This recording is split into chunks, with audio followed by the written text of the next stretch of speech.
Hello everyone, how are you all. तो चलिए guys start करते हैं। आज हमारा ये kinetic theory of gases and radiation जो ये चैप्टर है, इसमें का ये केटीजी वाला जो पार्ट है, केटीजी, ये पार्ट आज कंप्लीट हो जाएगा। उसके बाद हम स्टार्ट करेंगे रेडिएशन वाला पार्ट। ठीक है, सो ये पार्ट 3 है इस चैप्टर का, chapter number 3 kinetic theory of gases and radiation, class 12th Maharashtra board new syllabus 2021 physics. और ये है न्यू इंडियन एरा, आप देख रहे हो। इसके पहले हम लोग ने चैप्टर नंबर 1, चैप्टर नंबर 2 और इनके एक्सरसाइज और प्लस इस चैप्टर का जो part number 1, part number 2 most important है।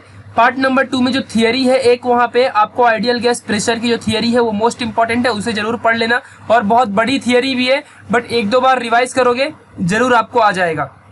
ओके, सो आप लोग सारी नोट्स भी यहाँ से कांटेक्ट करके ले सकते हो, डाउट्स भी अपने पूछ सकते हो या फिर ईमेल मुझे यहाँ पे कर सकते हो। ठीक है, तो चलिए स्टार्ट करते हैं। Like this video, also subscribe to this channel and press the bell icon for notification.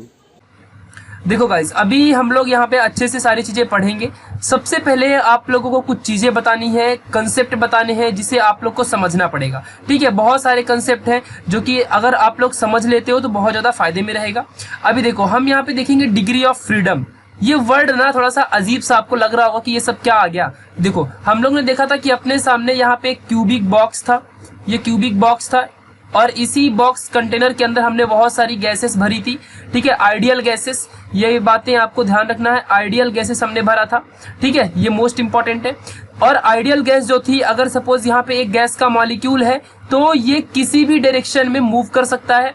और मोस्टली हमने देखा था कि इसके पास सिर्फ 2 ही 3 डायरेक्शन है, वो भी एक्सिस के अलोंग। जो एक्सिस होते हैं इनके अलोंग, कौन से एक्सिस, एक्स वाई जेड। ठीक है, तो जो ये एक सिंगल पार्टिकल है वो किसी भी एक्सिस के अलोंग मूव कर सकता है। ठीक है, हमने पूरा बेसिकली जो ढूंढा था वो नॉर्मली एक्स एक्सिस के अलोंग देखा था। फिर यहाँ पे देखो, ऐसे हमने सारी चीजें देखी थी, ऐसा अपने पास एक्सिसेस थे। ठीक है, सो ये जो यहाँ पे पार्टिकल है ये किसी भी एक्सिस के अलोंग मूव कर सकता है और ये फ्रीली मूव कर सकता है। तो जितने भी मोड में ये किधर भी जाएगा, किधर भी, किसी भी एक्सिस के अलोंग कैसे भी मूव कर सकता है रैंडमली। ठीक है, सो जो इसके मोशन का मोड है, मोड यानी कि किस मोशन में, किस डायरेक्शन में मूव कर सकता है और कितने बार ये मूव कर सकता है, वही होता है डिग्री ऑफ फ्रीडम। यानी कि फ्रीली वो मॉलिक्यूल किसी कंटेनर के अंदर कितने डायरेक्शंस में वो मूव कर सकता है, कितने तरीके के मोशन कर सकता है, वही होती है डिग्री ऑफ फ्रीडम। अभी आपको ये कंसेप्ट समझ गया होगा। अब ना जरा यहाँ पे आप लोग इसकी डेफिनेशन देख लो। जब डेफिनेशन देखोगे तो शायद आपको सारी चीजें समझ में आ जाएंगी। जो डिग्री ऑफ फ्रीडम है of a system are defined as the total number of coordinate, total number of coordinate. अभी तो फिलहाल अपने पास 3 टाइप के कोऑर्डिनेट है, एक्स वाई जेड। यहाँ पे जो एक्सिस है इन्हीं के कोऑर्डिनेट कहते हैं। तो total number of coordinate required to describe the position and configuration of the system completely. किसी भी सिस्टम, सपोज ये यहाँ पे अभी सिस्टम था अपने पास, ये सिस्टम है यानी कंटेनर। इस सिस्टम के अंदर जो पार्टिकल है तो इसके पास कितने ऐसे कोऑर्डिनेट है, जितने कोऑर्डिनेट्स में कोई भी पार्टिकल मूव कर सकता है। तो फिलहाल यहाँ पे तो अभी 3 कोऑर्डिनेट ही है ना, 3 एक्सिस ही है। ठीक है, सो ऐसे यहाँ पे मैक्सिमम 3 टाइप्स में यहाँ पे मूव कर सकता है। अब यहाँ पे हम देखते हैं कि किसी भी पार्टिकल का मोशन कितने टाइप का हो सकता है। सो मोस्ट इंपॉर्टेंटली, कोई भी पार्टिकल किसी कंटेनर के अंदर, चाहे वो भाई एक्स एक्सिस के अलोंग जाए, चाहे वाई के अलोंग जाए, चाहे जेड के अलोंग जाए, अगर वो तीनों के अलोंग जाता है सो उसका डिग्री ऑफ फ्रीडम 3 होगा। अगर 2 के यानी वाई और जेड के अलोंग जाता है तो 2 होगा, किसी एक के अलोंग जाता है तो 1 होगा डिग्री ऑफ फ्रीडम। ठीक है, बिकॉज वो एक ही साइड भाई मोशन कर रहा है, ओनली एक्स एक्सिस के अलोंग। अगर दोनों के अलोंग कर रहा है तो 2 उसका डिग्री ऑफ फ्रीडम, 3 की तो 3 डिग्री ऑफ फ्रीडम। तो भाई मोशन कितने टाइप की कर सकता है यहाँ पे, तो कोई भी यहाँ पे जो पार्टिकल है, ये अभी यहाँ पे आपको अच्छे से समझना है कि जो पार्टिकल होगा ये या तो ट्रांसलेशनल मोशन करेगा। कौन सा मोशन, ट्रांसलेशनल मोशन। या तो ये नॉर्मली वाइब्रेशनल मोशन करेगा और या तो ये रोटेशनल मोशन करेगा। समझा कि नहीं अच्छे से, रोटेशनल मोशन। इतने टाइप के मोशंस को परफॉर्म कर सकता है उसी कंटेनर के अंदर। यानी भाई एक पार्टिकल है और वो मूव भी तो कर सकता है। मान लो अगर ये एक्सिस है अपना और यहाँ पे पार्टिकल है तो ये पार्टिकल इस एक्सिस के अलोंग ऐसे मूव भी तो कर सकता है, मतलब ऐसे राउंड में ऐसे मूव करते रहे, उसी एक्सिस के अगल बगल घूमते रहे, समझा कि नहीं अच्छे से। तो ऐसा मूव भी कर सकता है, यानी रोटेशनल मोशन भी कर सकता है, तब फिर यहाँ पे मोमेंट ऑफ इनर्शिया क्रिएट होगा। ठीक है भाई, अगर किसी एक्सिस के अलोंग कोई भी अगर मोशन होता है तो उसे हम क्या कहते हैं, ऐसे मोशन को हम लोग रोटेशनल मोशन कहते हैं, और फिर उसका मोमेंट ऑफ इनर्शिया निकालना पड़ता है। ठीक है, तो ये बातें आपको ध्यान रखना है। और मोमेंट ऑफ इनर्शिया का फॉर्मूला तो आपको पता ही होगा, 1/2 mv का square, where v is the velocity, m is the mass. But अगर यहाँ पे रोटेशनल या सर्कुलर मोशन हो रहा है सो मास क्या हो जाएगा, यहाँ पे अपना I हो जाएगा, ठीक है, कन्वर्ट होगा, और जो v होगा ये ओमेगा स्क्वायर में, और 1/2 ये हो गया मोमेंट ऑफ इनर्शिया। तो ये चीजें आपको पता है। फिर ऐसी वाइब्रेशनल मोशन, तो अगर कोई भी ऑब्जेक्ट है और वो खुद के ही पोजीशन में, मतलब वो ना ही आगे जा रहा है, ना ही पीछे जा रहा है, ना ही रोटेट हो रहा है, लेकिन खुद के ही मोशन में क्या कर रहा है, वो खुद के ही मोशन में ऊपर नीचे ऐसे ऐसे ऊपर नीचे क्या हो रहा है, वाइब्रेट या ऑसिलेट हो रहा है। तो ऐसे मोशन को हम लोग वाइब्रेशनल मोशन या ऑसिलेशन कहेंगे, समझा कि नहीं अच्छे से। तो कोई भी पार्टिकल किसी कंटेनर में कैसा भी मोशन भाई परफॉर्म कर सकता है, ये खुद में ही मूव कर सकता है, आगे पीछे कैसे भी और भी मोशन कर सकता है। ठीक है, तो चलिए अभी आगे देखते हैं। तो अभी यहाँ पे आपके सामने बहुत सारे टाइप के मॉलिक्यूल हैं। कुछ मॉलिक्यूल होते हैं जो मोनो एटॉमिक होते हैं, मतलब उनके अंदर एक ही एटम होता है। कुछ होते हैं जो डाई एटॉमिक मॉलिक्यूल होते हैं। फिर कुछ ऐसे होते हैं जो पॉली एटॉमिक मॉलिक्यूल, पॉली मतलब बहुत सारे एटम वाले molecule. Diatomic like hydrogen है, नाइट्रोजन है। मोनो एटॉमिक तो आपको पता है लाइक कार्बन है। ठीक है, तो ऐसे मॉलिक्यूल्स होते हैं। ठीक है, तो अभी इन मॉलिक्यूल्स के बारे में हम बात करेंगे। हम बेसिकली फोकस करने वाले हैं अपने डाई एटॉमिक मॉलिक्यूल के अंदर कि भाई डाई एटॉमिक मॉलिक्यूल कैसा मोशन परफॉर्म करेगा। तो जो डाई एटॉमिक मॉलिक्यूल होगा, अगर किसी, अब आपको इमेजिन करते चलना है, और कुछ चीजें कॉमन रहेंगी, बहुत सारी चीजें कॉमन रहेंगी। जो डाई एटॉमिक मॉलिक्यूल है इसमें कितने मॉलिक्यूल होंगे, 2 एटम होंगे। एक मॉलिक्यूल के अंदर 2 एटम, लाइक हाइड्रोजन है तो एक हाइड्रोजन एटम, फिर ये दूसरा हाइड्रोजन एटम, तो ये दोनों मॉलिक्यूल मूव करेंगे। ठीक है, सो मोस्टली एक चीज अभी आपको यहाँ पे याद करना है, देखो जो डाई एटॉमिक मॉलिक्यूल है ये हमेशा नॉर्मली ट्रांसलेशनल मोशन करता है और रोटेशनल मोशन भी करता है, बट वाइब्रेशनल मोशन नहीं करता।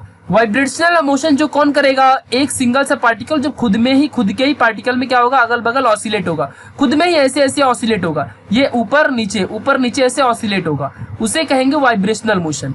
बट यहाँ पे डाई एटॉमिक मोस्टली वाइब्रेशनल नहीं करेगा, अभी नहीं, आगे हम समझेंगे, डोंट वरी। करेगा, ऐसा थोड़ी कि नहीं करेगा, करता है, क्योंकि भाई एक पार्टिकल तो परफॉर्म कर सकता है ना। बट अभी हमें ट्रांसलेशनल और रोटेशनल में फोकस करना है, बिकॉज आपकी जब टेक्स्ट बुक में इन चीजों को रीड करोगे ना, इन थियरीज को, आपको बहुत अजीब और अलग ही एक आपको दिखने वाला है, बट आपको थोड़े सा कंसेप्ट को समझते चलना है। ठीक है, चलो, तो अगर मान लो यहाँ पे 3 टाइप्स की एक्सिस है, एक जेड एक्सिस है, वाई एक्सिस है और यहाँ पे एक्स एक्सिस है। अभी आपको ऐसा कंसिडर कर लो कि जो अपना एक्स एक्सिस के अलोंग हम ज्यादा फोकस करते हैं, हमने आइडियल गैस इक्वेशन वाला जो प्रेशर का हम लोग ने बहुत बड़ा सा थियरी किया था, उसमें हमने एक्स एक्सिस के ऊपर फोकस किया था।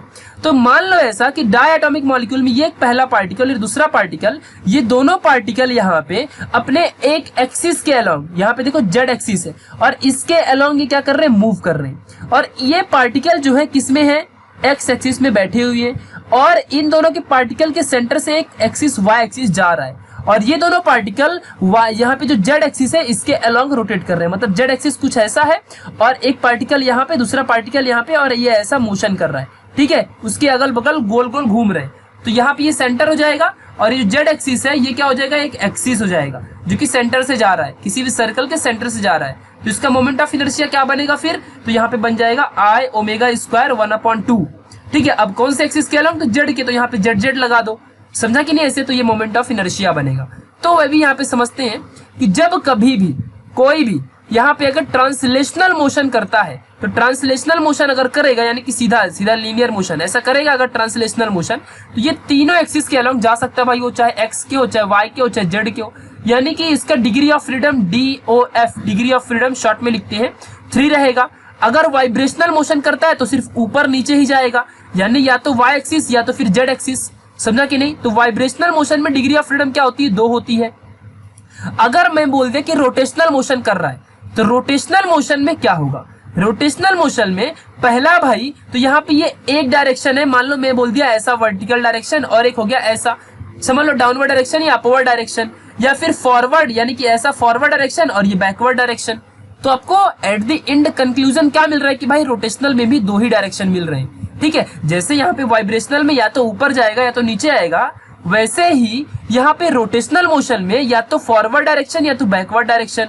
अगर अपवर्ड में रोटेशन हो रहा है वर्टिकल और हॉरिजॉन्टल में, तो या तो ऊपर जा रहा होगा और रोटेट होके, या तो फिर नीचे आ रहा होगा रोटेट होके। जैसे अपना वर्टिकल मोशन होता है, आपने मेले वगैरह में देखा होगा, जो बड़ा सा राउंड करके घूमता है, तो वो भी एक ही मोशन करता है ना वहाँ पे, रोटेशनल मोशन। तो एक बार ऊपर जाएगा फिर एक बार नीचे आएगा, तो दो ही टाइप, और बीच से एक्सिस है, तो ऐसा ही मोशन कर रहा है। यानी कि इसमें भी दो होगा डिग्री ऑफ फ्रीडम। अपने पास दो ही मोड है। कितने मोड है? दो मोड, एक ऊपर जाने के एक नीचे जाने के। तो रोटेशनल मोशन में भी टू मोड्स, बस ट्रांसलेशनल में कितने होते हैं? थ्री मोड्स होते हैं, बिकॉज एक्स वाई जेड में किधर भी ट्रांसलेशनल मोशन कर सकता है अपना कोई भी molecule.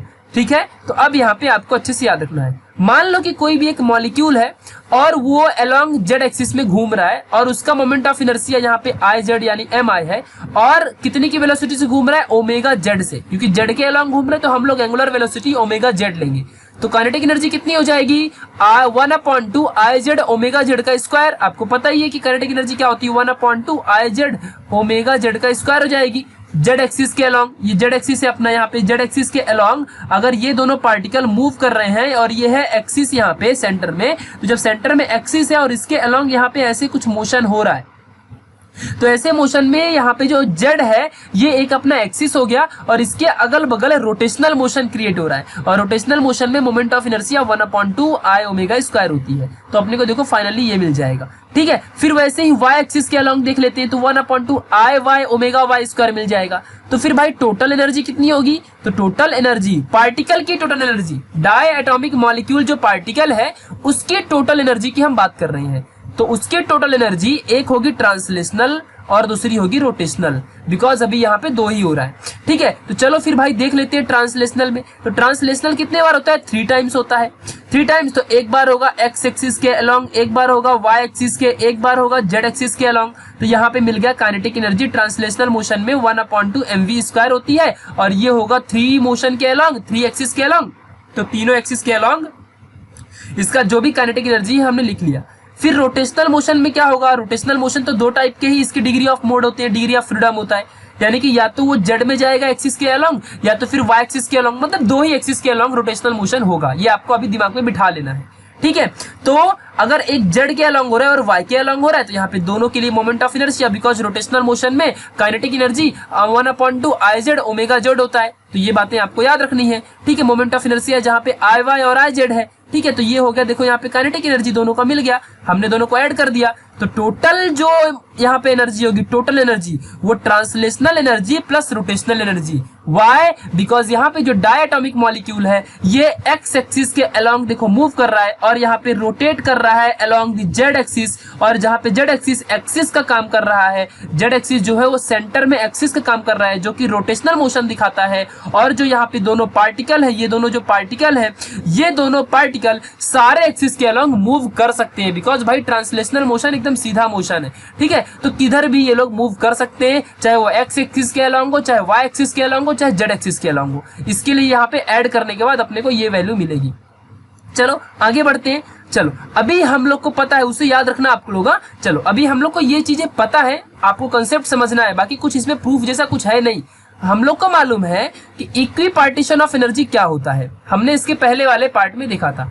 Equi partition of energy में हमने देखा था कि चाहे कोई भी एक गैस कंटेनर है, उसके अंदर चाहे कितने भी 1000 करोड़ पार्टिकल आने दो, इन दोनों का पार्टिकल का समझ लो, अभी यहाँ पे कोई भी एक पार्टिकल उठा लो, मान लो ये पार्टिकल है, फिर ये पार्टिकल है, फिर ये पार्टिकल, ये पार्टिकल, ये पार्टिकल, ये पार्टिकल, सभी पार्टिकल की जो काइनेटिक एनर्जी है, हम लोग एक पार्टिकल की काइनेटिक एनर्जी तो देख नहीं सकते, क्योंकि ये आइडियल गैस इक्वेशन और काइनेटिक थियरी में हम कभी भी गैसेस के सिंगल पार्टिकल के लिए प्रॉपर्टीज को बता नहीं सकते, ये इम्पॉसिबल हो जाता है, बिकॉज ये रैंडम मोशन में होते हैं। हमने ये सब पढ़ा था पहले और दूसरे पार्ट में अपने वीडियो की। ठीक है, तो ये बातें ध्यान रखना। तो हम लोग क्या बात करते हैं? एवरेज की बात करते हैं। टोटल मतलब सारे के सारे पार्टिकल्स का जो एवरेज होगा वो निकाल के हम लोग स्टडी करते हैं।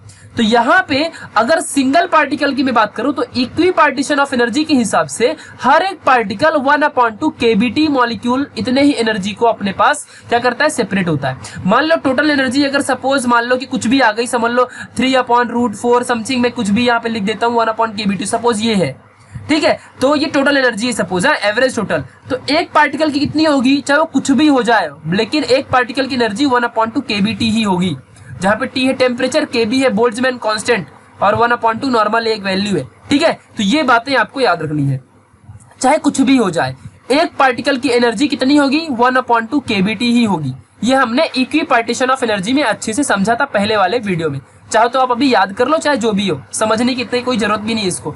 वैसे भी समझना है तो आप जाओ इसके पहले वाला पार्ट देखो, सारी चीजें समझ में आ जाएंगी। क्यों दो बार बताना जब वीडियो ऑलरेडी बनाया हुआ है तो।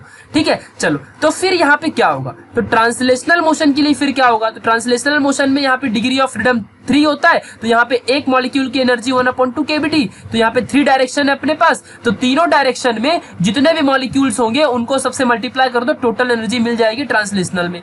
फिर ऐसे रोटेशनल में डिग्री ऑफ फ्रीडम 2 होता है, तो यहाँ पे 2 मल्टीप्लाई कर दो इस नंबर से, इस एनर्जी से, तो जितने भी मॉलिक्यूल यहाँ पे रोटेशनल मोशन कर रहे होंगे सभी की एनर्जी मिल जाएगी। फिर वाइब्रेशनल मोशन में भी 2 होता है, तो यहाँ पर भी देखो, अब देखो तो यहाँ पे 2 से मल्टीप्लाई कर दोगे। बट मैंने यहाँ पर भी कुछ चीजें लिख के रखी है। तो जैसे अभी हमने टोटल एनर्जी निकाला था, वैसे ही यहाँ पे वाइब्रेशनल एनर्जी के लिए यहाँ पे अभी मान लो एक मॉलिक्यूल है, ये वाइब्रेट होके यहाँ तक आता है और नीचे वाइब्रेट होके यहाँ तक जाता है। तो टोटल इसका लेंथ मैंने मान लिया r है। समझा कि नहीं अच्छे से, तो यहाँ पे देखो r लेके रखा है। फिर जो u है तो किसी ना किसी इनिशियल वेलोसिटी से ये इनिशिएट हो रहा होगा, तो मैंने मान लिया इसे u है। ठीक है, ये बातें आपको ध्यान रखनी है। तो वाइब्रेशनल एनर्जी में पहले पार्टिकल की जो एनर्जी रही होगी मैंने उसे 1/2 mu², फिर जब वो मोशन करने लगा तो मैंने उसे मान लिया 1/2 kr², where r is the distance और k यहाँ पे कांस्टेंट है। ठीक है, तो ये चीजें आपको याद रखनी, दोनों को ऐड करूंगा टोटल मुझे वाइब्रेशनल एनर्जी मिल जाएगी। तो यहाँ से मुझे टोटल वाइब्रेशनल एनर्जी मिली। ठीक है, बट एक पार्टिकल की अगर बात करूं, यहाँ तो ऐसे हजारों पार्टिकल कर रहे होंगे, तो हजारों पार्टिकल जितने भी होंगे उनकी टोटल एनर्जी ये हो गई। ठीक है, लेकिन सिंगल पार्टिकल के लिए जितना भी डिग्री ऑफ मोड है इनटू 1/2 kBT कर दो, आपको टोटल एनर्जी मिल जाएगी वाइब्रेशनल मोशन करने वाले पार्टिकल्स की।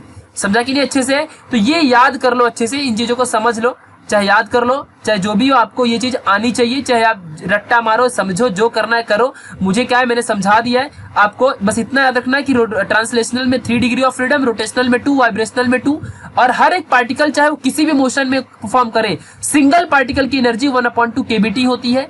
तो मैंने अगर मान लिया कि हजारों करोड़ों पार्टिकल एक किसी भी एक्स एक्सिस के अलोंग जा रहे हैं या वाई एक्सिस के अलोंग, मान लो ट्रांसलेशनल मोशन कर रहे हैं, तो वहां पे डिग्री ऑफ फ्रीडम 3 है, मतलब तीनों एक्सिस के अलोंग जा सकते हैं। तो यहाँ पे 3 इंटू एक पार्टिकल की एनर्जी, तो जितने भी मोशन करेंगे अभी तीनों मोड में जितने भी पार्टिकल मोशन कर रहे होंगे तो 3 इंटू कर दोगे, सारा का सारा पार्टिकल्स का आपको एनर्जी मिल जाएगी, उतने पार्टिकल्स की मोशन करने वालों की एनर्जी मिल जाएगी। ठीक है, तो ये मोस्ट इंपॉर्टेंट था। कभी भी इक्वी पार्टीशन ऑफ जो एनर्जी का फंडा है ये हमेशा हाई टेम्परेचर के लिए होता है, कभी भी लो टेम्परेचर के लिए हम इसे फाइंड नहीं करते। तो ये एमसीक्यू पॉइंट याद रखना। ऐसा क्यों होता है, ऐसा इसलिए कि अगर कोई भी हाई टेम्परेचर है तो मॉलिक्यूल मूव करेंगे अच्छे से, और हाई टेम्परेचर में जब मॉलिक्यूल्स, जो गैस के मॉलिक्यूल होंगे, रैंडम मोशन परफॉर्म करेंगे, तो हमें पार्टिकल्स का मोशन और पार्टिकल्स की जो काइनेटिक एनर्जी है वो ज्यादा अच्छे से हम लोग वैल्यूएबल पता कर सकते हैं, वैल्यूज को पता कर सकते हैं। बिकॉज जो मोशन करेगा ना, जब मोशन ही नहीं करेगा तो फिर उसके पोटेंशियल एनर्जी क्या होगी, कुछ होएगी ही नहीं ना। समझा कि नहीं अच्छे से, जब मोशन करे नहीं करेगा तो उसकी पोटेंशियल एनर्जी ही हमको मिलेगी। लेकिन अगर जब मोशन करेगा तो अपना जो पार्टिकल होगा वो डायनेमिक होगा, डायनेमिक होगा तो मूव करेगा, जब मूव करेगा तो उसमें एनर्जी आएगी, मूवेबल एनर्जी आएगी। और जब कोई पार्टिकल मूव करता है तो हम उसकी कौन सी एनर्जी मेजर करते हैं, काइनेटिक एनर्जी। तो काइनेटिक एनर्जी अपने को तभी मिलेगी ना जब कोई पार्टिकल में हाई टेम्परेचर होगा, ना कि लो टेम्परेचर। तो ये बातें आपको याद रखनी है। चलिए नेक्स्ट पॉइंट है स्पेसिफिक हीट कैपेसिटी के बारे में पढ़ते हैं। आपने इसको 10th में भी पढ़ा था, चैप्टर नंबर 5 साइंस 1 के। ठीक है, साइंस 1 के चैप्टर नंबर 5 में पढ़ा था, हीट चैप्टर का नाम था, वहां पे स्पेसिफिक हीट कैपेसिटी पढ़ी थी। स्पेसिफिक हीट कैपेसिटी किससे मिलती है, यहाँ पे MC डेल्टा T, ये होता है टोटल स्पेसिफिक हीट कैपेसिटी का जो भी फॉर्मूला। M मीन्स मास होता है किसी पार्टिकल का, C है स्पेसिफिक हीट कैपेसिटी, और डेल्टा T है चेंज इन टेम्परेचर, यानी कि final temperature minus initial temperature, और मास कांस्टेंट होता है, और C है स्पेसिफिक हीट कैपेसिटी। ठीक है, तो ये बातें आपको याद रखनी है, MC डेल्टा T, इसे अच्छे से याद रखना। ठीक है, तो अभी यहाँ पे हम लोग स्पेसिफिक हीट कैपेसिटी के बारे में पढ़ेंगे। हम लोग तब इसकी कंडीशन पढ़ने वाले स्पेसिफिक हीट कैपेसिटी C के बारे में जब वॉल्यूम कांस्टेंट हो और जब प्रेशर कांस्टेंट हो, यानी CV और CP। CP मतलब जब प्रेशर कांस्टेंट हो तब स्पेसिफिक हीट कैपेसिटी क्या होगी, और जब V यहाँ पे जो वॉल्यूम है ये कांस्टेंट होगा तब स्पेसिफिक हीट कैपेसिटी क्या होगी। ठीक है, ये बातें आपको ध्यान रखना है। स्पेसिफिक हीट कैपेसिटी वो हीट कैपेसिटी होती है जो भी किसी भी मॉलिक्यूल के अंदर टोटल अमाउंट ऑफ हीट कितनी कंज्यूम्ड है स्पेसिफिकली, तो ऐसी हीट को हम लोग स्पेसिफिक हीट कैपेसिटी नॉर्मली कहते हैं। ठीक है, चलो अभी यहाँ पे इसकी अलग अलग डेफिनेशन है। थर्मोडायनेमिक्स में जाओगी तो इसकी अलग डेफिनेशन मिलेगी, गैसेस के लिए अलग डेफिनेशन है। ठीक है, किसी सॉलिड मटेरियल के लिए अलग डेफिनेशन है। तो ये अलग अलग वेरी करता है, बिकॉज ये हीट है। हीट भाई किसी भी सब्जेक्ट किसी भी मैटर के लिए कांस्टेंट नहीं होता। ठीक है, हीट कुछ भी हो सकता है, चेंज होते रहता है। हीट में इंटरनल एक्सटर्नल यहाँ पे सिस्टम मैटर करता है। इंटरनली कितनी एनर्जी स्टोर्ड है, फिर वो बाहर किसी सिस्टम में आप लेके जाओगी तो कितनी एनर्जी होगी। तो ऐसा होता है क्योंकि हीट ये ट्रांसलेशनल एनर्जी है, ये कहीं भी मूव कर सकती है। ठीक है, ट्रांसलेट होती है। चलो, तो अभी यहाँ पे अगर मान लो आप लोग किसी भी गैस का टेम्परेचर को इंक्रीज करते हो तो क्या होगा। अगर सपोज आपके सामने एक कंटेनर है, इस कंटेनर के अंदर आपने बहुत सारे मॉलिक्यूल को फिल करके रखा है और इसका समथिंग कुछ वॉल्यूम है। ठीक है, इसका वॉल्यूम उतना ही रहेगा ना जितना कंटेनर यहाँ पे है।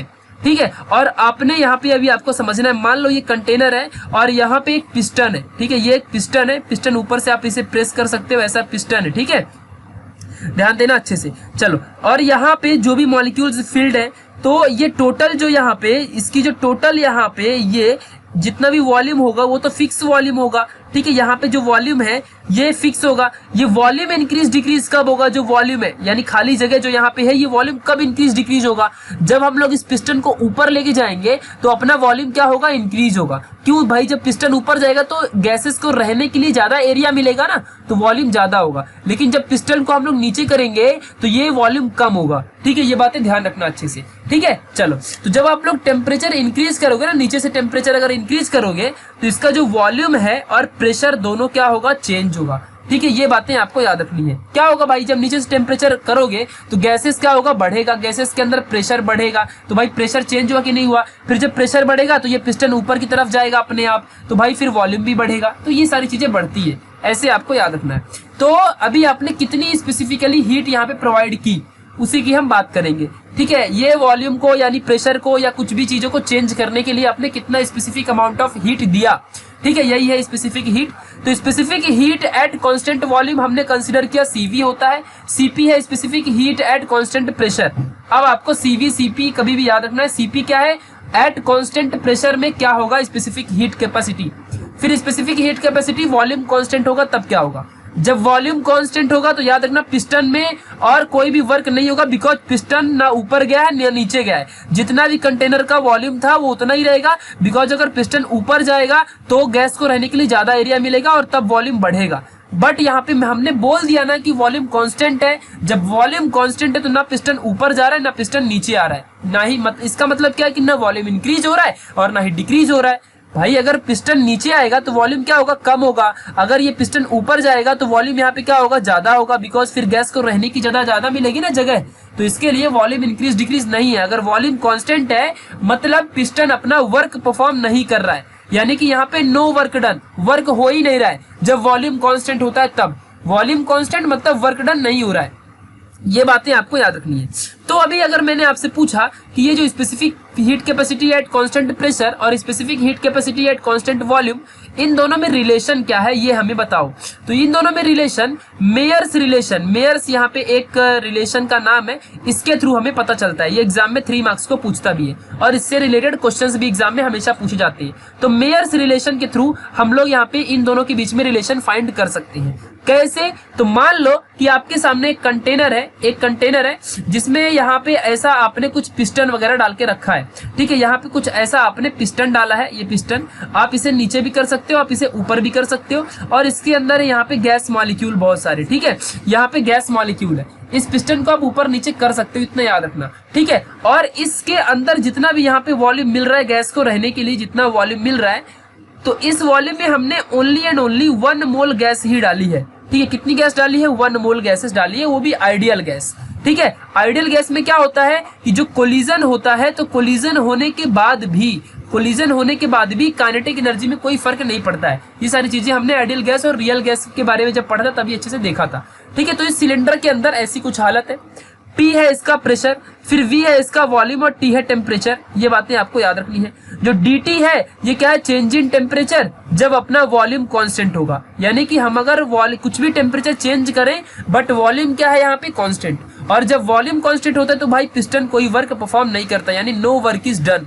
ठीक है, क्यों ऐसा? क्योंकि अगर जब भाई इसका वॉल्यूम सेम है, जितना पहले था उतना ही है, तो इसका मतलब क्या है, ना पिस्टन ऊपर गया है ना ही पिस्टन ज्यादा नीचे आया है। क्योंकि अगर पिस्टन नीचे आएगा तो जो अपना इसका वॉल्यूम होगा, वॉल्यूम मतलब गैस की रहने की जो यहाँ पे जगह बची, एम्प्टी स्पेस, तो अगर पिस्टन नीचे आएगा तो फिर गैस को रहने की जगह कम बचेगी, यानी वॉल्यूम कम हो जाएगा। पिस्टन अगर ऊपर जाएगा तो फिर गैस का रहने का जो जगह है, वो जब पिस्टन ऊपर जाएगा तो ज्यादा जगह ग्लास के अंदर बचेगी ना, सिलेंडर के अंदर, तो फिर वॉल्यूम बढ़ेगा। बट यहाँ पे जब वॉल्यूम कांस्टेंट है, इसका मतलब वर्क डन बिल्कुल नहीं हो रहा है, क्योंकि पिस्टन जो है अपना एक भी वर्क परफॉर्म ही नहीं कर रहा है।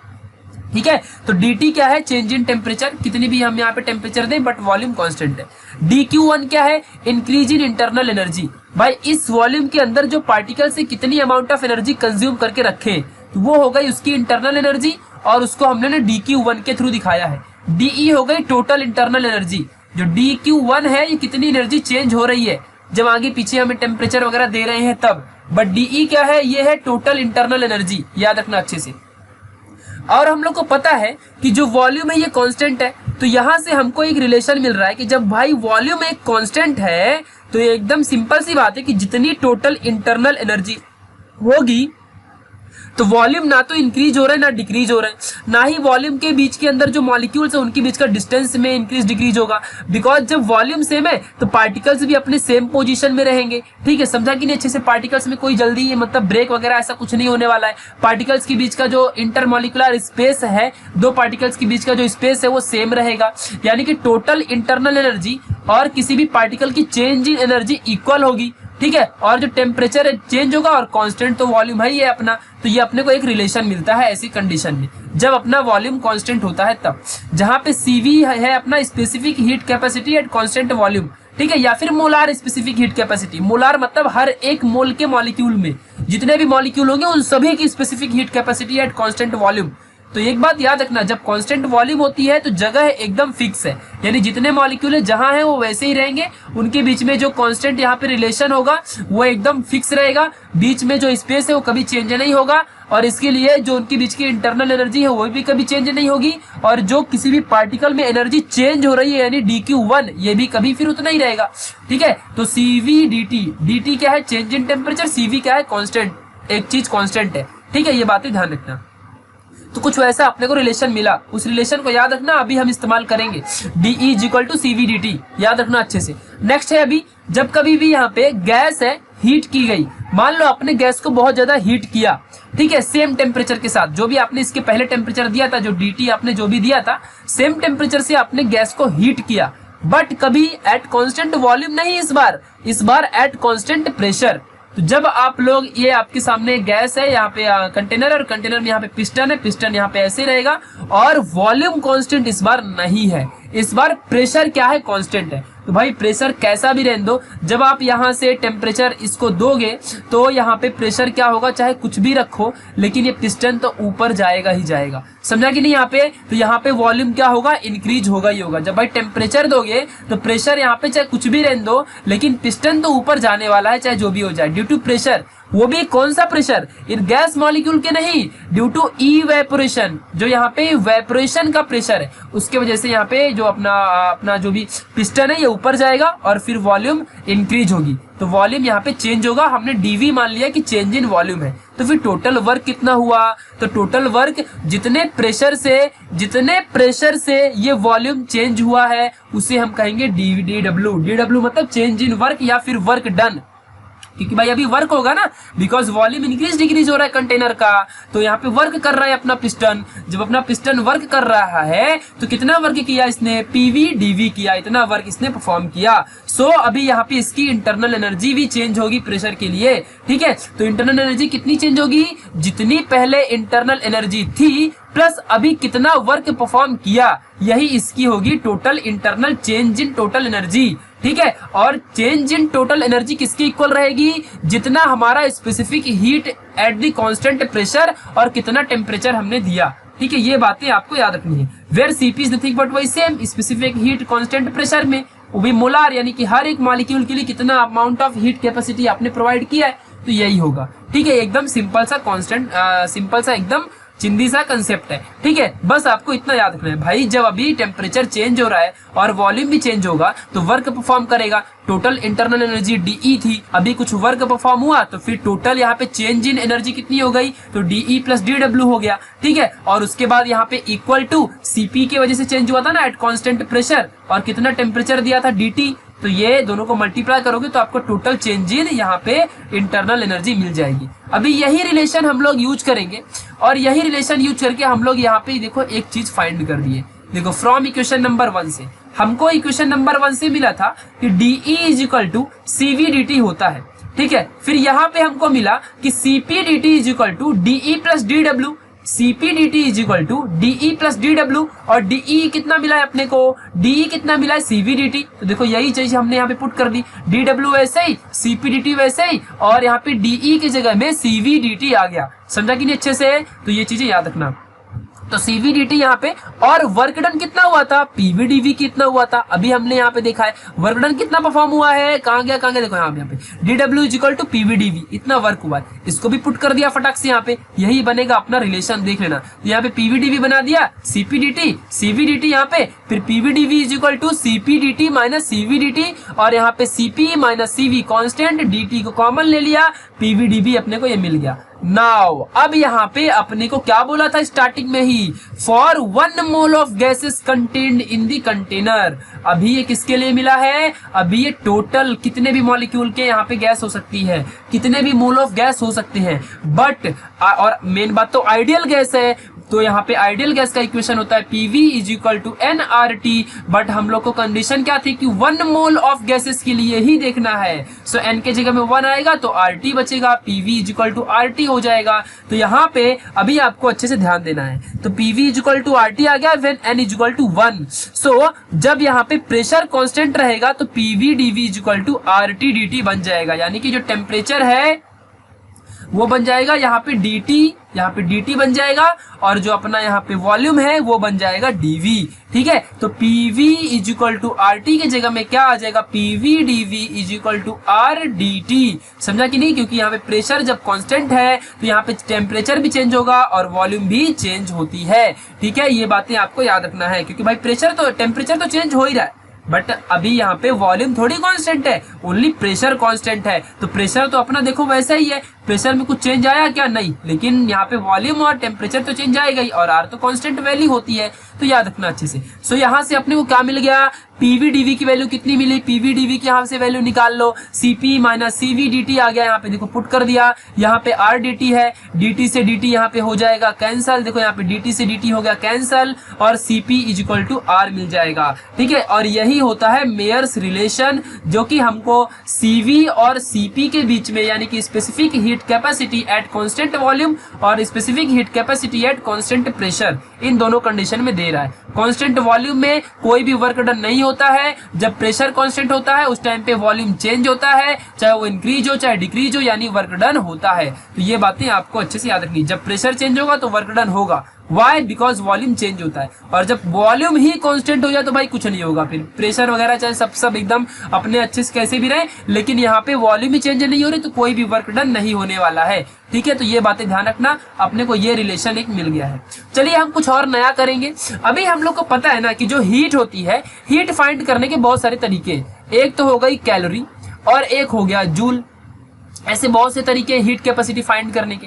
ठीक है, तो चलिए भाई हम अभी देखते हैं, अपने को एक ये रिलेशन मिला है, यहाँ पे ध्यान देना अच्छे से, कि हम लोग मान लो कि यहाँ पे जूल में हम लोग मेजर कर रहे हैं अपने हीट को, मान लो ऐसे जूल में मेजर कर रहे हैं, पहले कैलोरी में था, तो जूल से डिवाइड कर देंगे टोटल वैल्यू को आर की, भाई R is equal to CP minus CV है ना, यानी टोटल वैल्यू आर की है, आर में मैंने जूल से डिवाइड कर दिया, तो अपने को टोटल यहाँ पे, और जो जे है मैकेनिकल इक्विवेलेंट है, यानी कि CP जो है हीट कैपेसिटी है, ये जो हीट कैपेसिटी है, ध्यान दो अच्छे से यहाँ पे जरा, जो सीपी होती है ये कैलोरी में मेजर करते हैं हम लोग। किसमें मेजर करते हैं? कैलोरी में, ठीक है। और जो यहाँ पे आर है ये भी हम लोग नॉर्मली कैलोरी में ही मेजर करते हैं, तो इसको जूल में कन्वर्ट करने के लिए यहाँ पर ओनली हम लोग जूल से डिवाइड करेंगे, बिकॉज यहाँ पे तो ऑलरेडी मेंटेन्ड है, ठीक है। इसके लिए तो यहाँ पे जूल से डिवाइड करना पड़ेगा। जूल क्या है? मैकेनिकल इक्विवेलेंट ऑफ हीट है, जस्ट, और कुछ नहीं, इतनी छोटी सी बात है, ठीक है। नाउ आगे कंसिडर कर लो, ऐसा कंसिडर करो कि Cp is equal to m naught Sp है, where m naught is the molar mass of the gases, और Sp और Sv यहाँ पे सेकंड के लिए भी, वॉल्यूम के लिए Sv और प्रेशर के लिए Sp, ये कंसिडर कर लो, ठीक है। तो Sp Sv क्या है? रिस्पेक्टिव प्रिंसिपल ऑफ हीट, ये बातों को ध्यान रखना। Sp और Sv होते हैं रिस्पेक्टिव प्रिंसिपल ऑफ हीट, यानी how much amount of heat you are giving inside the container. तो Sp Sv ये क्या है? प्रिंसिपल ऑफ हीट है, जिसे आपको अच्छे से याद रखना है। और m क्या है यहाँ पे? m नॉट मोलार मास, यानी कि जितने भी मॉलिक्यूल कंटेनर में होंगे उनका total mass is nothing but molar mass of that gases, ठीक है। तो ये यहाँ पे हम कंसिडर करेंगे, बिकॉज अभी हमको सारे मॉलिक्यूल के बारे में देखना है। तो हम इस वाले रिलेशन में पुट कर देंगे m naught Sp minus m not Sv, m not cancel, यहाँ पे कॉमन ले लेंगे तो Sp माइनस Sb, और देखो यहाँ पे आ गया m नॉट। तो अपने को एक और रिलेशन मिल गया टोटल मॉलिक्यूल के लिए, ठीक है। तो Sp माइनस Sv क्या है यहाँ पे? ये है प्रिंसिपल ऑफ हीट, ठीक है। ये बातें ध्यान रखना अच्छे से, जो कि मोस्ट और चिंदी सा इंपॉर्टेंट था। चलिए अब हम लोग यहाँ पे देखेंगे मोनो एटॉमिक गैस के लिए। भाई मोनो एटॉमिक गैस के लिए क्या होगा? जब एक single gas, only and only single gas ही सिर्फ किसी कंटेनर के अंदर, only one atomic, single atomic gases ही ओनली यहाँ पे क्या होगी? मूव होगी। ओनली सिंगल एटॉमिक गैसेस ही मूव होगी। तो क्या होगा? तो जब मोनो एटॉमिक गैस यानी सिंगल मॉलिक्यूल होगा तो वो हमेशा ट्रांसलेशनल मोशन ही करेगा, यानी कि वो मॉलिक्यूल या तो वो किसी वाई एक्सिस के, या तो एक्स एक्सिस के, या तो जेड एक्सिस के, किसी भी एक्सिस के अलॉन्ग मूव कर सकता है, यानी कि वो ट्रांसलेशनल मोशन कर सकता है। एक्स वाई जेड किसी के भी अलॉन्ग मूव करेगा, यानी कि वो ट्रांसलेशनल मोशन ही करेगा। और एक पार्टिकल की जो टोटल यहाँ पे पार्टीशन के थ्रू हमको एनर्जी मिलती है 1/2 kb होती है, kb dt, ठीक है, kb t।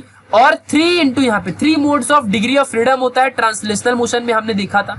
तो 3 इंटू मल्टीप्लाई कर दूंगा, टोटल एनर्जी मिल जाएगी, समझा कि नहीं। फिर यहाँ पे स्पेसिफिक हीट कैपेसिटी जो है ये चेंज हो रही है, तो change of energy in given time ये होगा एट कांस्टेंट वॉल्यूम में। जितनी भी हीट चेंज हो रही है, तो जितना एनर्जी चेंज हो रही है टाइम में, यही स्पेसिफिक हीट कैपेसिटी होगी एट कांस्टेंट वॉल्यूम।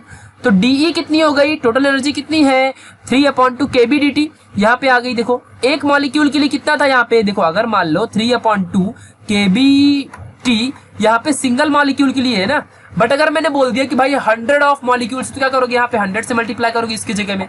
तो ऐसे ही अगर मैंने बोल दिया कि n नंबर ऑफ पार्टिकल्स हैं, तो n नंबर ऑफ पार्टिकल के लिए Na लगाऊंगा, और यहाँ पे t, तो Na क्या है? नंबर ऑफ पार्टिकल, कितने पार्टिकल इस कंटेनर के अंदर है, भले मोनो एटॉमिक, सिंगल पार्टिकल ही है, ठीक है। जैसे डायटॉमिक H2 हो गया, वैसे ही मोनो एटॉमिक ही गैस रहने दो, ठीक है, चलेगा। जैसे हीलियम हो गया, ठीक है, ऐसी चलेगा, उससे कुछ फर्क नहीं पड़ता है। फिलहाल हीलियम तो अपनी यहाँ पे है, डायटॉमिक है, बट फिर भी कोई भी एक सिंगल एटॉमिक गैस ले लो, भले वो कैसी भी हो, बट यहाँ पे वो किसी भी एक्सिस के अलॉन्ग मूव कर सकती है, किसी भी एक्सिस के अलॉन्ग मूव कर सकता है, और कितने भी पार्टिकल हो सकती है। सो यहाँ पे n क्या है? Number of particle. तो मैंने यहाँ पे n ले लिया, where n is the number of particle, kb dt।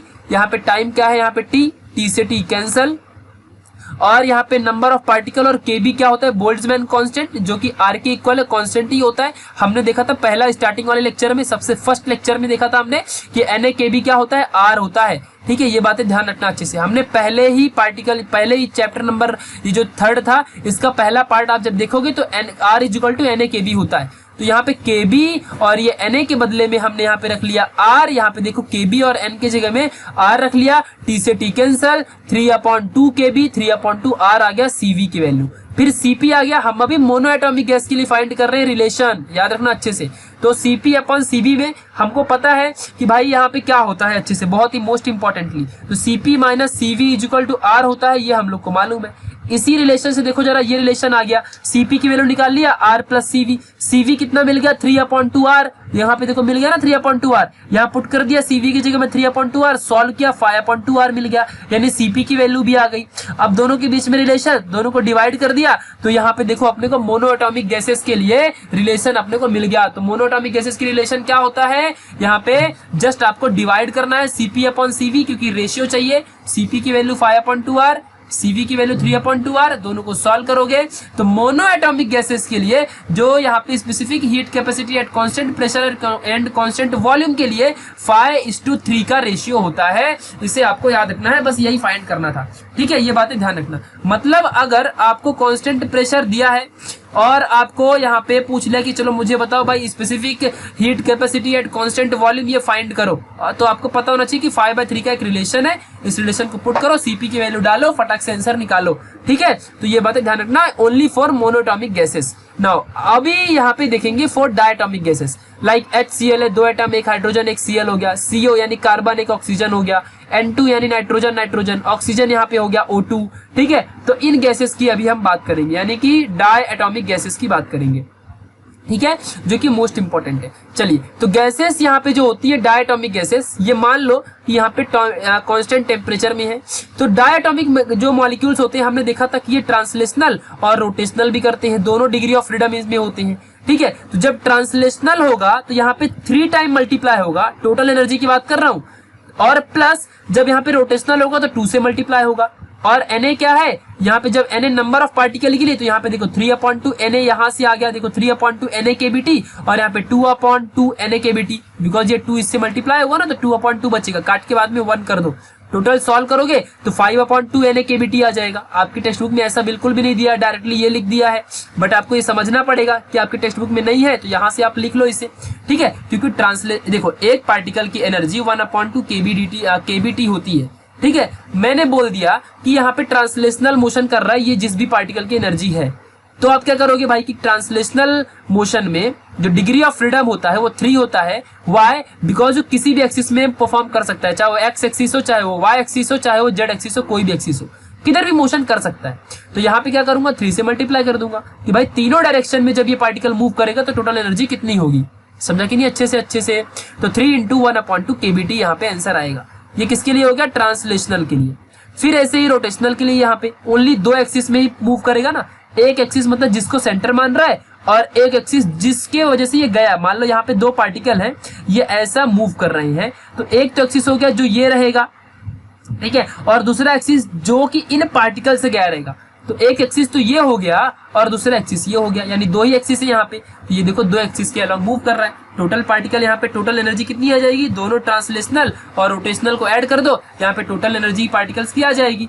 फिर अभी हम निकाल लेते हैं फटाक से CV के, अभी हमको वैल्यू पता ही है कि CV = dE/dt होता है। अभी हमने देखा था कि total energy upon total time, यहाँ पे टेम्परेचर, ठीक है। तो 5/2 नंबर ए क्या है, ये कितने पार्टिकल, अभी देखो यहाँ पे एक पार्टिकल का 1/2 KBT है, मैं कहूं कि n नंबर ऑफ पार्टिकल है जो कि ट्रांसलेशनल मोशन करते हैं, तो आप क्या करोगे, यहाँ पे Na से मल्टीप्लाई कर दोगे, नंबर ऑफ पार्टिकल से मल्टीप्लाई कर दोगे, तो देखो यहाँ पे Na आ गया, समझा कि नहीं अच्छे से। और KBT, T से T कैंसिल फटाफट, यहाँ पे आ जाएगा 5/2 KBT, NaKBT, और NaKBT यहाँ पे क्या होता है, NaKB क्या होता है, R होता है, वैल्यू पुट करो, Cp - Cv, ये आपने को पता ही है, Cp - Cv = R, ठीक है। और यहाँ पे अभी फटाफट आपको Cp, यहाँ पे देखो CV मिल चुका है, 5/2R, पुट करो फटाक से, Cp की वैल्यू निकाल लो, यहाँ पे देखो Cp/Cv कर दो फटाक से, डायटॉमिक गैसेस के लिए 7/5 का रेशियो होता है। सो ये हमने इसे गैमा बोलते हैं, इसे गैमा, ये साइंस से हम इसे बोलते हैं गैमा। Cp/Cv ये हो जाएगा, रिलेशन आएगा 7/5 का, ठीक है। तो ये जस्ट एक रिलेशन है Cp/Cv का, इसके लिए डाई एटॉमिक गैसेस के लिए जस्ट एक रिलेशन है, कोई बड़ी बात नहीं है कि डिवाइड ही क्यों किया, हमने एक रिलेशन निकाला है। नॉर्मल रिलेशन यहाँ पे मेयर्स प्रोसेस से कैसे आया था, Cp - Cv का = R, बट अपने को यहाँ पे डाई एटॉमिक गैस के लिए फिर ऐसे यहाँ पे 7/5 है। मोनो एटॉमिक गैसेस अभी हमने देखा था तो Cv/Cv = 5/3 था, ऐसे अपने को रिलेशन मिलता है। तो ये हो गया मोनोएटॉमिक के लिए, ये हो गया डायटॉमिक के लिए, ऐसे ही ट्राइएटॉमिक के लिए, ऐसे ही और भी सारे एटॉमिक गैसेस के लिए आ जाएगा। बट प्रॉब्लम यहाँ पे एक चीज ऐसी आएगी, देखो अभी आपको अभी यहाँ पे कंसेप्ट समझना पड़ेगा। अभी तो हमने किसके लिए किया है, डायटॉमिक गैस के लिए किया है, बट डायटॉमिक गैसेस में कुछ गैसेस ऐसी भी हैं जो नॉर्मली रिजिड बॉडी के अलोंग मूव करती है, कुछ ऐसी है जो नॉन रिजिड बॉडी के अलोंग करती है। ठीक है, दोनों के लिए देखना है अपने को। ठीक है, तो अभी तक जो भी हमने देखा था यहाँ पे, तो ये हमने रिजिड बॉडी के लिए देखा था। रिजिड बॉडी में क्या होता है कि जो पार्टिकल्स होते हैं ये ऑसिलेशन नहीं करते हैं, ये रोटेशनल मोशन करते हैं। कैसा मोशन करते हैं? Rotational motion.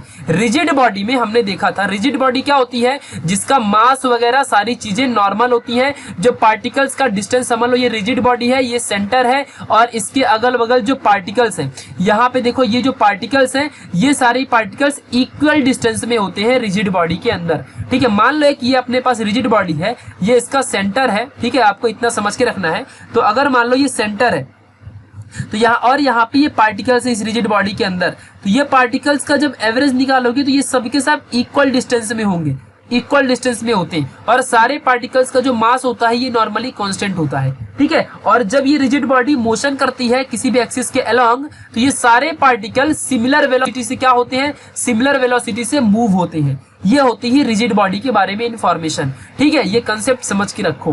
ठीक है, अभी कोई डेफिनेशन आपको याद करने की जरूरत नहीं है, आप सिर्फ कंसेप्ट पे फोकस करो कि कोई भी पार्टिकल रिजिड बॉडी में सिमिलर मोशन परफॉर्म करता है, सेम डिस्टेंस में होता है। जब कोई भी अगर एक्सिस पूरा रिजिड बॉडी जिस भी मोशन या फोर्स से मूव करेगा, वही उसके अंदर उसी मोशन और फोर्स से इसके अंदर के पार्टिकल भी मूव करते हैं। इस बात को आपको ध्यान रखना है। ऐसा होता है रिजिड बॉडी में। रिजिड बॉडी की जो पार्टिकल है यहाँ पे खुद में ऑसिलेट नहीं होते हैं, ऊपर नीचे खुद ही वाइब्रेट नहीं होते हैं रिजिड बॉडी में। बट यही अगर मैं non rigid body like gases वगैरह कह दूं, तो गैसेस वगैरह ये रोटेशनल मोशन भी कर सकते हैं किसी भी एक्सिस के अलोंग, और ये खुद के ऊपर यहाँ पे ऑसिलेट भी हो सकते हैं। तो ये बातें ध्यान देना। तो डायटॉमिक मॉलिक्यूल्स कैसे होते हैं? यहाँ पे रिजिड बॉडी भी होती है और नॉन रिजिड बॉडी भी होती है इनके अंदर, आपको ऐसा समझना है। ठीक है, चलो, तो अभी तक हमने यहाँ पे रिजिड बॉडी के बारे में यहाँ पे देखा। तो रिजिड बॉडी अगर होगी आपके सामने, रिजिड डायटॉमिक मॉलिक्यूल है, तो आपको यहाँ पे जो रिलेशन आएगा CP/CV का, ये 7/5 होता है।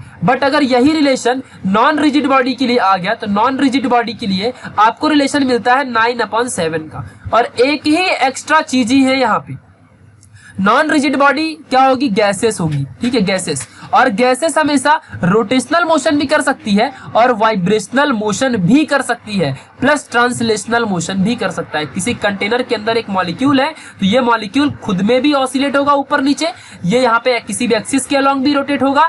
ठीक है, अच्छे से याद रखना। और दूसरी बात, ये रोटेशनल मोशन भी करेगा, ऐसे किसी भी एक्सिस के अलोंग ये मूव भी कर सकता है, तीनों मोशन परफॉर्म कर सकता है। तो जब ये ट्रांसलेशनल मोशन करेगा तो वही 1/2 NA/kBT। देखो, किसी भी एक पार्टिकल की एनर्जी क्या होती है यहाँ पे? नॉर्मल, यहाँ पे किसी भी पार्टिकल की एनर्जी 1/2 NA/kBT होती है।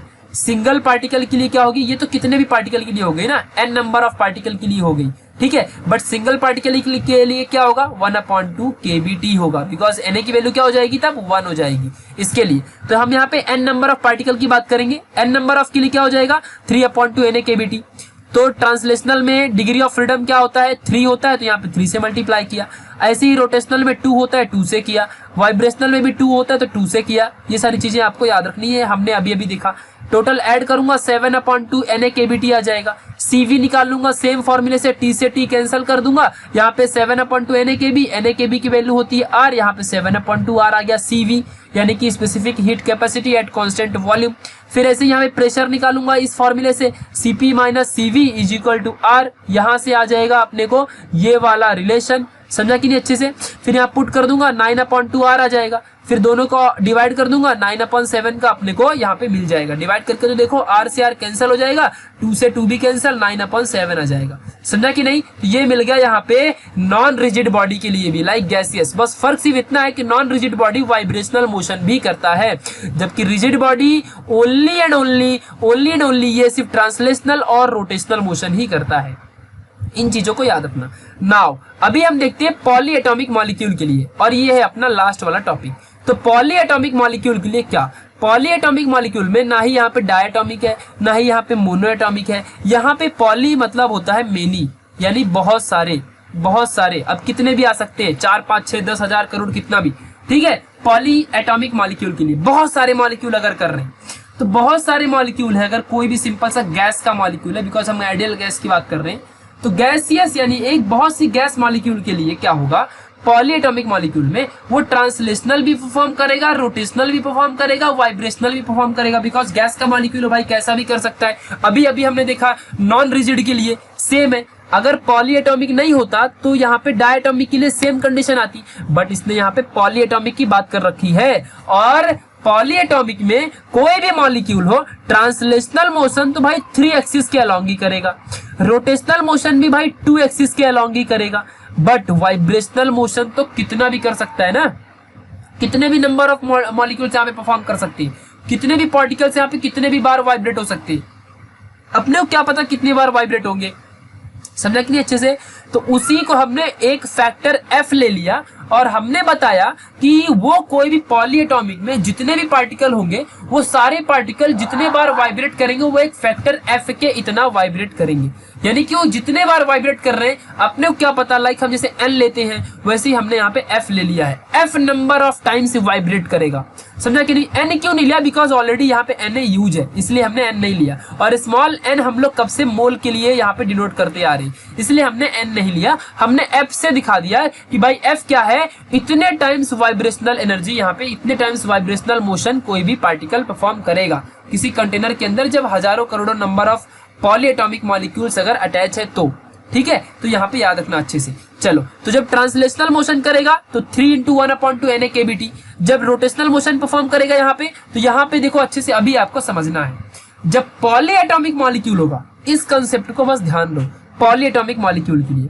जब पॉलीएटॉमिक मॉलिक्यूल होगा तो आपके सामने मान लो एक गैस इधर है एक गैस इधर है, ये तो डायटॉमिक के लिए था ना, ये डायटॉमिक देखो यहाँ पे एक ये मॉलिक्यूल एक ये मॉलिक्यूल, बट अगर मैं कह रहा हूँ पॉलीएटॉमिक मॉलिक्यूल है, मतलब कितने भी एटॉमिक मॉलिक्यूल है यहाँ पे, कितने भी मॉलिक्यूल है, डिग्री ऑफ फ्रीडम अभी आपको यहाँ समझना पड़ेगा, ठीक है। तो पॉलीएटॉमिक मॉलिक्यूल के लिए कितने भी मॉलिक्यूल हो सकते हैं, तो 2 मॉलिक्यूल, तो यहाँ पे 2 ही यहाँ पे रोटेशनल मोशन कर रहे हैं, एक एक्सिस के अलोंग और एक एक्सिस जो इस पार्टिकल से गई है, इन दोनों पार्टिकल से जो एक्सिस गया है। बट पॉलीएटॉमिक में ओनली 2 एटम नहीं होंगे यार, वहां पे बहुत सारे एटम होंगे। मान लो अगर मैंने कह दिया कि एक एटम ऐसा है और एक एटम इसके अलोंग खुद में ही ऐसा रिवॉल्व कर रहा है, तो आप क्या कहोगे, ऐसा भी तो कंडीशन हो सकती है, एक एटम खुद में यहाँ पे ऐसा अकेले रिवॉल्व कर रहा है, दूसरा यहाँ पे खुद में रिवॉल्व कर रहा है, तीसरा यहाँ पे खुद में रिवॉल्व कर रहा है, तो ऐसा भी तो हो सकता है। तो मैक्सिमम कंडीशन कितनी आएगी भाई, 3 ही आएगी ना, बिकॉज एक्सिस भी तो 3 ही है, ठीक है, XYZ एक्सिस 3 ही है ना, तो मैक्सिमम यहाँ पे 3 टाइम्स ही रिवॉल्व कर सकता है। तो वो पॉलीएटॉमिक के लिए रोटेशनल क्या आएगा, इसका DOF डिग्री ऑफ फ्रीडम 3 आएगा। इस बात को आपको अच्छे से याद रखना है, जो कि मोस्ट इंपॉर्टेंट था। तो 3 × 1/2 NaKBT हो जाएगा। ऐसे ही वाइब्रेशनल मोशन के लिए 2/2 NaKBT आ जाएगा, और ये F तो भाई, क्योंकि भाई कितने टाइम्स वाइब्रेशनल मोशन कर रहे हैं अपने को क्या पता, तो फिर यहाँ पे 3/2 NaKBT, फिर यहाँ पे 3/2 NaKBT, F यहाँ पे 2/2 NaKBT आ जाएगा। काटना मत 2 को, नहीं तो फिर प्रॉब्लम हो जाएगी। यहाँ पे हमने कॉमन ले लिया 1/2 NaKBT को, अंदर बचेगा 3 + 3 + 2F, फिर 1/2 NaKBT साइड में, सबको ऐड किया तो 6 + 2F, यहाँ पे 2 कॉमन ले लिया तो अंदर बचा 3 + F, ठीक है। फिर यहाँ पे 3 + F आ गया, और यहाँ पे देखो 2 से 2 ये कैंसिल हो गया, यहाँ पे आपको समझा होगा, ये 2 से 2 कैंसिल हो गया, और यहाँ पे आ गया आपको 3 + F NaKBT। ऐसा आपके टेक्स्ट बुक में बिल्कुल भी नहीं दिया है, आप ऐसा कर लो, आपको सारी कंसेप्ट समझ में आ जाएगी। टेक्स्ट बुक में डायरेक्टली यहाँ पे ये वाला दे दिया है, ठीक है, 3 + F डायरेक्टली दे दिया है। फिर वही एक बार अपने को E मिल गया ना, तो फिर क्या करना है, CV = DE/dt, पुट करो, T से T कैंसिल कर दो, 3 + F R आ जाएगा। फिर CP निकाल लो उस फॉर्मूले से, कौन सा, CP - CV = R फॉर्मूले से अपने को CP मिल जाएगा। CP मिला 4 + F, फिर उसका रेशियो निकाल लो, तो 4 + F/3 + F किसके लिए है, ये पॉलीएटॉमिक मॉलिक्यूल के लिए। तो आपको ये सारी चीजें याद रखनी है, ठीक है, बाकी और कोई भी प्रॉब्लम इसमें नहीं है। तो thank you for watching this video. इसके बाद हम लोग रेडिएशन स्टार्ट करेंगे। आपको जस्ट सिर्फ इतना याद करना है कि आपके पास यहाँ पे 3 टाइप्स के मोशन है, एक है ट्रांसलेशनल मोशन, ठीक है, फिर दूसरा है आपके सामने यहाँ पे रोटेशनल मोशन, फिर आपके सामने तीसरा है वाइब्रेशनल मोशन। इतने ही आपके सामने मोशन है। फिर यहाँ पे आपको समझ के रखना है कि जब कभी भी मोनोएटॉमिक गैस होगी, फिर आपके सामने डायटॉमिक गैस होगी, फिर आपके सामने पॉलीएटॉमिक गैस होगी, तो जो डिग्री ऑफ फ्रीडम होगा ट्रांसलेशनल में भी यहाँ पे मोनो के लिए 3 होगा, डायटॉमिक के लिए भी 3 होगा, पॉली के लिए भी 3 होगा, रोटेशनल यहाँ पे 2 रहेगा और यहाँ पे 3 होगा DOF। वाइब्रेशनल के लिए ये सब में 2 ही रहेगा, ठीक है। बट पॉलीएटॉमिक के लिए कितने बार वाइब्रेशन कर रहे हैं अपने को पता है क्या? नहीं पता है, तो F इंटू यहाँ पे 2 आएगा। बस यही चीज को आप याद कर लो। ऐसे ही चीजें आपको फायदा देती है किसमें, जब कभी भी आप एंट्रेंस वगैरह एग्जाम देते हो तो ये आपको याद कराने में हेल्प करेगी। तो पॉलीएटॉमिक के लिए बस कंडीशन थोड़ी सी चेंज है, बिकॉज यहाँ पे बहुत सारे एटम है, बहुत सारे यहाँ पे एटम आ सकते हैं, इसके लिए बाकी आपको याद रखना है। तो ये हमने यहाँ पे क्या लिखा है, हमने यहाँ पे लिखा है degree of freedom. Degree of freedom मतलब कोई भी पार्टिकल कितने बार किधर मूव कर सकता है, यही होता है डिग्री ऑफ फ्रीडम, ठीक है। तो इस चीज को आपको अच्छे से याद करना है, ठीक है। तो डिग्री ऑफ फ्रीडम ट्रांसलेशनल में 3 होगा, बिकॉज तीनों एक्सिस के अलोंग मूव कर सकता है। डायटोमिक भी भाई तीनों एक्सिस के अलोंग मूव कर सकता है, पॉलीएटॉमिक भी तीनों एक्सिस के अलोंग मूव कर सकता है। बट रोटेशनल में यहाँ पे क्या होगा, ओनली 2 एक्सिस के अलोंग, ठीक है, 2 एक्सिस के अलोंग, बिकॉज 2 ही मॉलिक्यूल है ना, या तो एक खुद में होंगे एक एक्सिस के अलोंग और एक एक्सिस जो इनके पास से गया है उसके अलोंग मूव करेंगे। ऐसे ही डायटोमिक में, मोनोटॉमिक में दोनों। और यहाँ पे पॉलीएटॉमिक आ गया, तो पॉलीएटॉमिक में क्या होगा, तीनों के अलोंग, बिकॉज बहुत सारे मॉलिक्यूल हैं तो वो Z, X, Y किसी भी एक्सिस के अलोंग मूव कर सकते हैं। और वाइब्रेशन तो भाई ऊपर और नीचे ही होता है, तो यहाँ पे 2 ही एक्सिस आएंगे। और डिग्री ऑफ फ्रीडम एक ऊपर का डायरेक्शन, एक दूसरा मोड, तो यहाँ पे degree of freedom 2 he mode में हो रहा है, तो वाइब्रेशन के लिए सब 2 ही रहेगा। बस पॉलीएटॉमिक के लिए बहुत सारे मॉलिक्यूल हैं, तो कितने मॉलिक्यूल यहाँ पे वाइब्रेशनल मोशन कर रहे हैं अपने को नहीं पता, तो F इंटू हमने कर दिया 2, यानी कि जितने भी होंगे मॉलिक्यूल वो 2 टाइम्स ऊपर वाइब्रेशनल मोशन कर रहे हैं। ऐसे आपको रीड करना है। तो ये एकदम बेसिक कंसेप्ट था। Thank you for watching this video guys. मिलेंगे नेक्स्ट वाली वीडियो में, तब तक के लिए बाय। और आप लोग यहाँ से कॉन्टेक्ट करके सारी नोट्स ले सकते हो। मिलेंगे नेक्स्ट वीडियो में, तब तक के लिए बाय।